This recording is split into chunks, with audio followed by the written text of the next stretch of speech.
अजीब समझते हैं आप? अजीब। चलिए कहानी आज एक अजीब सी घटना से शुरू करते हैं। हुआ ये कि हस्तिनापुर का उत्तराधिकारी पाने के लिए राजमाता सत्यवती ने अपने बेटे व्यास को बुलवाया।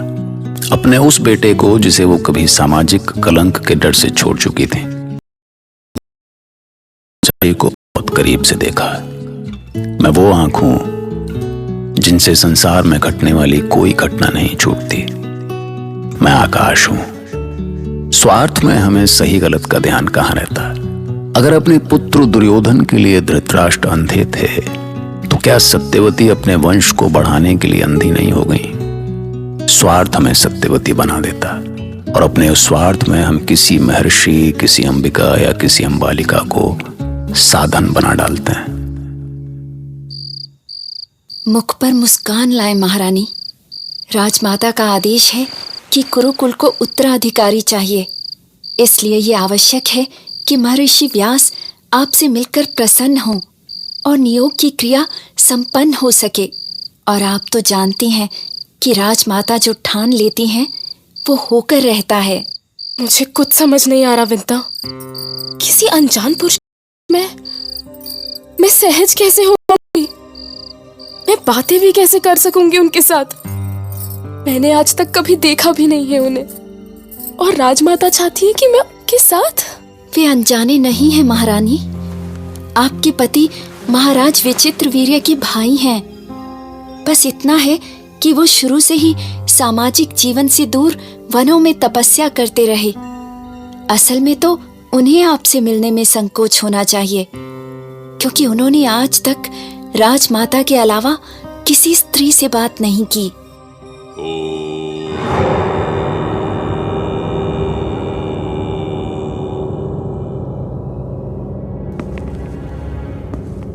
इदं सर्वं यत् भूतं यत् च भव्यं पुरुषे।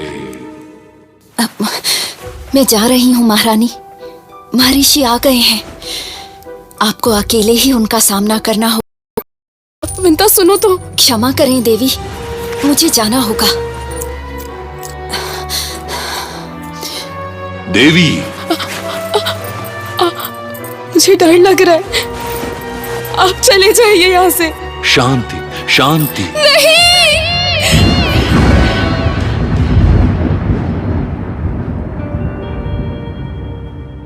महारानी अंबालिका, कुछ देर में महर्षि आपके कक्ष में आएंगे। राजमाता का आदेश है कि उनके स्वागत में कोई कमी नहीं होनी चाहिए। प्रसन्न मन से मुस्कुराते हुए उनका स्वागत कीजिएगा। पर कौन है वो महर्षि व्यास जिसे हम भेंट किए जा रहे हैं? हमें किसके साथ समझौता करने के लिए मजबूर किया जा रहा है? मैं तो बस एक दासी हूँ महारानी। मैं तो वही कह रही हूँ जो मुझे आदेश मिला है। बस इतना कह सकती हूँ आपसे कि राजमाता के उद्देश्य के पीछे कुरुकुल का हित है। देखना चाहती हैं, बाकी आप जैसा समझे, आपकी इच्छा।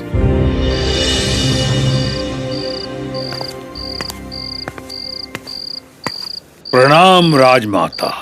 तुम अभी तक जाग रहे हो देवव्रत? इस हाल में नींद कैसे आ सकती है माते? मन में इस नियोग को लेकर जाने कितने प्रश्न घुमड़ रहे हैं। मैं समझ नहीं पा रहा हूँ कि जन्म के समय से ही वन में पले बड़े साधक ऋषि को राजरानियां कैसे स्वीकार कर सकेंगी? राजमहल में केवल फूलों की सेज नहीं, पथरीली राह भी होती है देवव्रत। अंबिका और अंबालिका को राजनीति विरासत में मिली है। मुझे विश्वास है कि उन्हें राजनीति की समझ होगी और उसके राजसी गुणों के साथ को योग्य उत्तराधिकारी मिलेंगे। मुझे इसमें कोई संदेह नहीं है। यदि आप ऐसा मानती हैं तो मुझे कुछ नहीं कहना है राजमाता। आपके विश्वास और आपकी मान्यता पर मैं कोई प्रश्न नहीं कर सकता। मैं चलता हूं। राजमाता। क्या हुआ विंता? तुम ऐसे? अच्छा नहीं हुआ राजमाता। अच्छा नहीं हुआ।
महारानी अंबिका की आंख बंद कर लेने के कारण महाराज धृतराष्ट्र अंधे ही जन्मे और डरकर पीली पड़ गई अंबालिका से तुम्हारे पिता महाराज पांडु का जन्म हुआ। वो जन्म से ही पीले थे, पांडु रोग था उन्हें। जबकि दासी विंता से महाज्ञानी विदुर का जन्म हुआ। भारतवंश आगे बढ़ा, पर कौरवों के जन्म के बाद सत्ता के संघर्ष में नतीजा तुम सबके सामने। हम इस संकट को भी काट आएंगे माते। आप तात विदुर के महल में सुख से रहें। वनवास और अज्ञातवास के बाद हम आपसे हस्तिनापुर को मिलेंगे। नहीं माँ, आपको इतनी प्रतीक्षा नहीं करनी पड़ेगी। बाकी भाइयों को तो मैं नहीं जानता, पर मैं 13 वर्षों तक इंतजार नहीं करूंगा। मौका मिलते ही पापी दुर्योधन का अंत कर डालूंगा, और मैंने जो प्रण किया है उसे अवश्य पूरा करूंगा। पांचाली के खुले केश देख मां, क्या ये मुझे मेरा प्रण भूलने देंगे? क्रोध में कभी कोई निर्णय मत लेना पुत्र भीम। ऐसा ना हो कि एक संकट से निकलने के लिए तुम या तुम्हारे भ्राता किसी नए संकट में उलझ जाएं। घबरा मत मां, ऐसा नहीं होगा, कभी नहीं होगा। प्रण तो मैं पूरा करके ही रहूंगा। एक माता पुत्रों को ऐसे कैसे विदा कर सकती है? मेरा हृदय ऐसा डूबता जा रहा है कि जाने तुम सब के आने तक जीवित भी रह पाऊंगी या नहीं। पांचाली का ध्यान रखना। विवाह के बाद इसने इतने सुख के पल नहीं देखे जितने दुख उठाए हैं। हर क्षण तुम सबके साथ संघर्ष ही करती रही। ये कहकर मुझे अपने पतियों से अलग ना करे माँ। यदि इनका सुख मेरा है तो इनके दुख भी तो मेरे हैं। बस हमें आशीर्वाद दीजिए। हस्तिनापुर में मेरे दिन तुम सबके लिए ईश्वर से प्रार्थना करते हुए बीतेंगे। बहु नकुल सहदेव का ध्यान रखना। मुझे इनकी चिंता लगी रहेगी। अब हम बच्चे नहीं रहे माते, आप हमारी चिंता मत किया कीजिए। एक माँ के लिए बच्चे कभी बड़े नहीं होते पुत्र। अब जाओ, देर हो रही है। हस्तिनापुर की प्रजा राजमार्गों पर निकल आई है। संकट की इस घड़ी में प्रजा आप सभी के साथ है। राजपुरोहित श्रीधौम में राज्य की सीमा तक आप सबको विदा करने जा रहे हैं। पांडु पुत्रों, मैं ऋषि धौम्य आप सभी की यात्रा की मंगल कामना करता हूँ। राज परंपरा के अनुसार मैंने अपने कर्तव्य का निर्वाह किया है, किंतु व्यक्तिगत रूप से मैं आप सभी को सचेत करना चाहता हूँ कि वनवास काल में हर क्षण सावधान रहें। कुमार दुर्योधन और उनके मामा शकुनी कभी भी घात कर सकते हैं। आगे रात्रि विश्राम गंगा के तट पर ही कीजिएगा।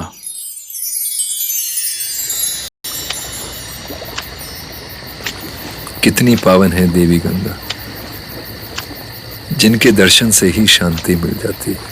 पता है भीम, बचपन में पिताजी हमें देवी गंगा की कहानियां सुनाया करते थे। उन्होंने बताया था कि महाराज शांतनु के पूर्व जन्म का नाम महाभिषक था। कठिन साधना और तपस्या से उन्हें देवलोक में स्थान मिला था। एक दिन वो इंद्र की सभा में बैठे थे। पधारिए देवी गंगा, पधारिए। देवी गंगा की देवी गंगा की आसन ग्रहण करें देवी, यहाँ विराजमान हूँ। मैं तो आपके आकर्षण में खिंची हुई आपके पास ही चली आ रही हूँ महाभिषक। ये मेरी सभा है देवी, देवराज इंद्र की सभा। हाँ? आप इस सभा का अनुशासन भंग कर रही हैं और ये मैं ये क्या देवराज, मैंने ऐसा क्या किया जो आप क्रोधित हो गए? आपने ही नहीं, महाभिषक ने भी इंद्र सभा का अनुशासन तोड़ा है।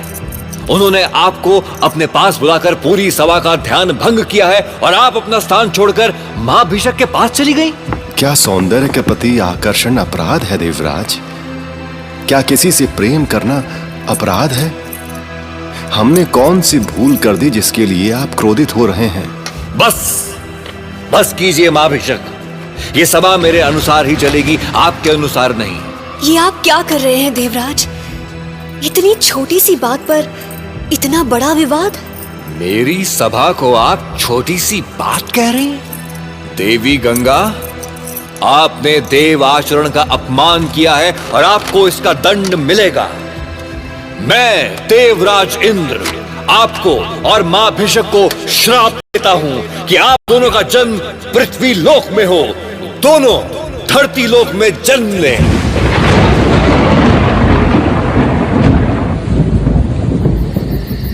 इंद्र के श्राप से देवी गंगा और महाभिषक को मनुष्य रूप में जन्म लेना पड़ा।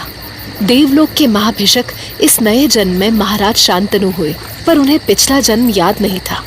इस जन्म में वो एक दिन देवी गंगा से मिले। महाराज शांतनु, ये क्या हो गया है आपको? आप यूं अपलक मुझे क्यों निहारा करते हैं? क्षमा करें देवी गंगा, जाने मेरे मन को क्या हो गया है। मैं जानता हूँ कि आप देवी हैं, साधारण मनुष्य से आपकी क्या बराबरी, पर फिर भी मैं आपसे प्रेम करने लगा हूँ। आपके देखे बिना मुझे एक क्षण भी चैन नहीं मिलता। इसमें आपकी भावना महाराज शांतनु, प्रेम देव और मनुष्य के बीच कोई भेद नहीं करता।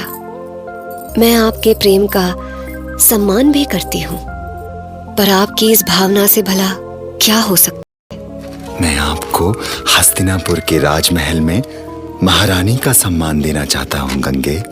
आपसे विवाह करके अपने जीवन में आपके प्रेम की धारा बहाना चाहता हूँ देवी। पर महाराज, मेरा ये रूप चंचल है, विवाह का बंधन मुझे बांध नहीं सकता। आपको कोई बंधन नहीं होगा देवी, आप राजमहल में उन्मुक्त रहेंगी। ठीक है, मैं आपसे विवाह कर सकती हूँ महाराज, पर उससे पहले आपको वचन देना होगा कि आपसे विवाह के बाद मैं जो कुछ भी करूं, आप कभी मुझसे ये नहीं पूछेंगे कि मैंने ऐसा क्यों किया। मुझे स्वीकार है देवी, आप राज पर अपनी इच्छा से जीवन जिएंगी। आपके मार्ग में मैं कभी बाधा नहीं बनूंगा। राज परंपरा का बंधन भी मुझे स्वीकार नहीं है महाराज शांतनु। दरअसल शांतनु गंगा के प्रेम में ऐसे पागल थे कि उन्होंने उनकी सारी शर्तें मान ली और गंगा उनकी पत्नी के रूप में हस्तिनापुर आ गई। फिर कुछ समय बाद एक बच्चे का जन्म हुआ, पर महाराज शांतनु अपने बच्चे को जी भरकर देख भी नहीं पाए थे कि गंगा उसे नदी में बहाई। पर गंगा ने ऐसा किया क्यों? सवाल तो है। महाभारत।